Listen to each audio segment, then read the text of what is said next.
Hello, my name is Muhammad Arkan Rashid, and this is our presentation for project PSDA. So the first one is the background.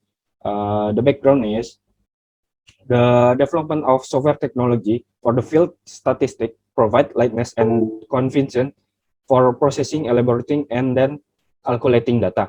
In this discussion, it will be studied about making a decision through hypothesis testing assisted by statistical software and then comparing manual processing. The software we use is RStudio.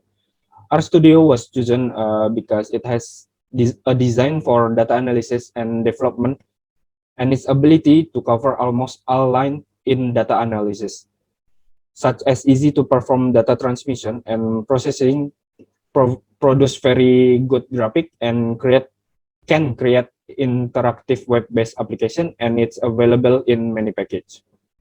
The reason why we chose a serial data set is because we want to know what is the most important dietary characteristic inside the cereal. So next one is practical goal.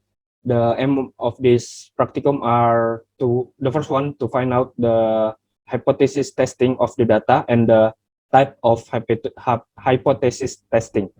The second one is to find out how to test the hypothesis by using the RStudio software. The data set. The chosen data set is 77% of cereal product grouped by their dietary characteristic. So the first one is for hypothesis test. We use calories and sodium for cereal that the manufacturer are G and Q.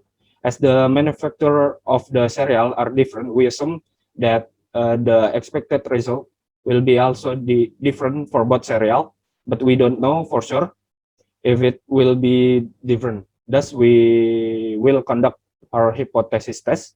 And then for the second one is for the correlation test. We use calories and sodium of all cereal, then we analyze whether both of the data correlated or with each other or not. The third one is regression test.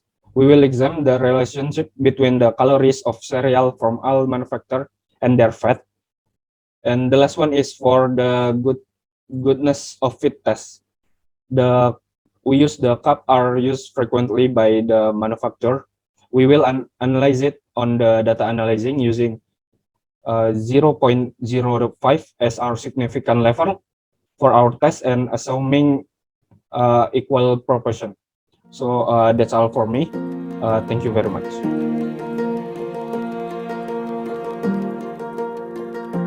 Good day, everyone. My name is Muhammad Fukaidar.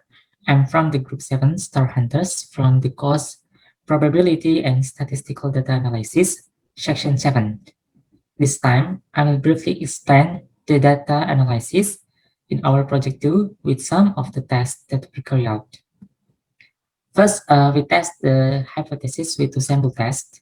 We use two variables from our dataset, cereals manufacturers from Q and G, which are Q stands for Quaker Oats and G stands for General Mills. And the second is calories. The formula we use in RStudio is to calculate the t-test value for H0. The first mean is equal to the second mean, and for H1, the first mean is not equal to the second mean. We can denotate the first mean is for Q calories, and the second mean is for G calories, X for manufacturer Q cereals, and Y for manufacturer G cereals. Referring to the T distribution table, the degree of freedom we got from the calculation above is 7.6, and alpha is equal to 0.05 with the two-tail concept. The critical value will start at 1.96 and the reverse side is minus 1.96. Because our t is equal to minus 1.5 for 6, which is between the two critical region points, we fail to reject H null. There is no sufficient evidence that the main of manufacturer Q and main of manufacturer G are different from the others. For the second test, we did the correlation test. From the dataset, we take two variables. The first is calories from all manufacturers, and the second is sodium from all manufacturers. When we obtain scatter plot for both variables using the plot function, we can see there is no correlation between the two variables. As for the hypothesis, H null has a linear correlation and H1 has no linear correlation. The calculation we got using RStudio as follows. We can conclude that R is equal to 0.300649, which is closer to 0. Since the t-test statistic equal to 2.73 is greater than the critical value, 1.665425, we can reject H null. The third test we did is a regression test. From our dataset, we choose calories as the dependent variable and fat as the independent variable, which is calculated using grams. Our first hypothesis is that beta has linear relationship, and the second hypothesis is the beta has no linear relationship. Based on the calculations we got from RStudio, R squared is equal to 0.2486, which indicates that there is no linear relationship. Since the test statistic is 4.981, which is greater than the critical value, we can reject H null. There is sufficient evidence that there is no linear relationship between calories and fat. This is the scatter plot we obtained, which shows no linear relationship either. The last test we did is the goodness of fit test. We used two variables. The first is all manufacturers that have initials in each name, and the second is cups per second. Well, we can determine the first hypothesis that all probabilities have equality, and the second hypothesis that at least one of the probabilities is different from the others. Based on the data we calculated with RStudio, we failed to reject H null because x squared is equal to 5.013059, which less than the critical value, which is 5.991465. And maybe that's all on my part presentation, and will be continued by my friend for the conclusion. And thank you very much. Hello everyone, for those of who are watching, welcome, and today I am gonna present the last part of our project 2 report.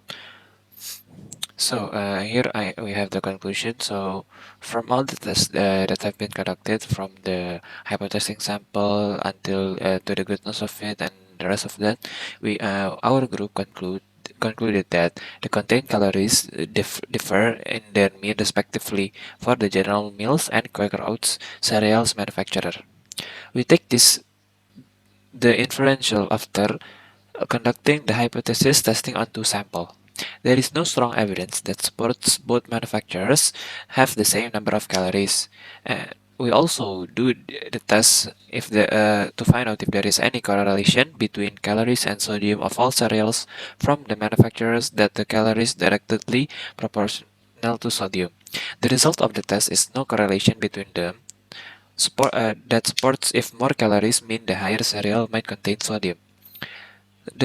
And then for the regression test, it was conducted to show that there is no relationship between calories and fat that support excessive calorie intake that can make you gain weight because of fat tissues reserve energy for the body, which is stored by the calories. And last but not least, the last test that we conducted in the goodness of it test is to see whether there is an equal distribution of cups per serving by the 7 manufacturers. After we got the result that we can conclude from all of this that there is no equal distribution of manufacturers on cups per serving, which means there are at least one of the 7 proportions that are different from the others.